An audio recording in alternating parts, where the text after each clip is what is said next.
একটা রোবট, একটা ক্যামেরা আর একটা সরু অন্ধকার পথ। আর এই রোবটটাকে পাঠানো হয়েছিল ৪,৫০০ বছর পুরাতন পিরামিডের ভিতরে, শুধু একটা জিনিস দেখার জন্য।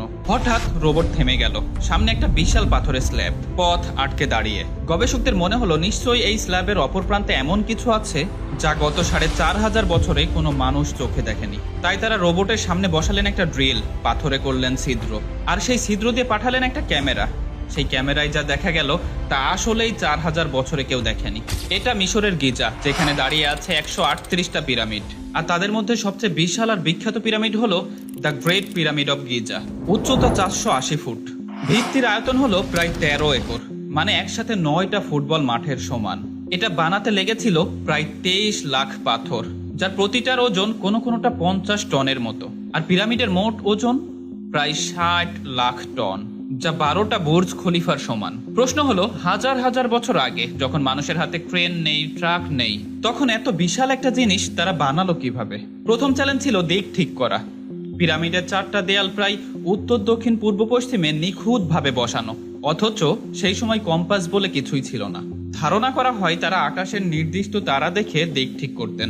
দ্বিতীয় চ্যালেঞ্জ জমি সমান করা, প্রায় ১৩ একর জায়গা। সামান্য উঁচু নিচু হলেই পুরো কাঠামো হেলে যেত।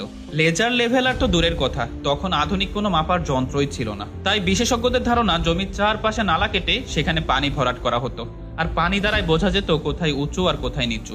কোথাও একটা সাধারণ প্লাম টুলও ব্যবহার করা হতো, দুই কাঠের মধ্যে দড়ি বেঁধে ঝুলানো একটা পাথর, যেটা ঠিক মাঝ বরাবর ঝুলতো, আর তখনই বোঝা যেত জমির লেভেল। তৃতীয় চ্যালেঞ্জ হলো পাথর কাটা। ৫০ টন ওজনের পাথরকে সোজা নিখুঁত আকারে কাটা, অথচ হাতে নেই কোনো গ্রাইন্ডার বা কাটার চেন। শুধু তামার করাত দিয়ে এত শক্ত পাথর কাটা সম্ভবই না। তামা তো নরম ধাতু, তাই ধারণা করা হয় তামার সঙ্গে আরো শক্ত কোনো উপাদান মিশিয়ে ব্যবহার করা হতো। আর কাঠের হাতুড়ি দিয়ে ঘন্টার পর ঘন্টা পিটিয়ে পাথর কাটা হতো।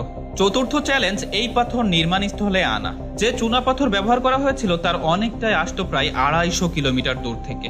ট্রাক নেই, পর্যাপ্ত স্থলপথও নেই, তাই ব্যবহার করা হতো নদীপথ। টোলা থেকে গিজা পর্যন্ত বড় বড় নৌকায় করে ৫০ টনের পাথর পরিবহন।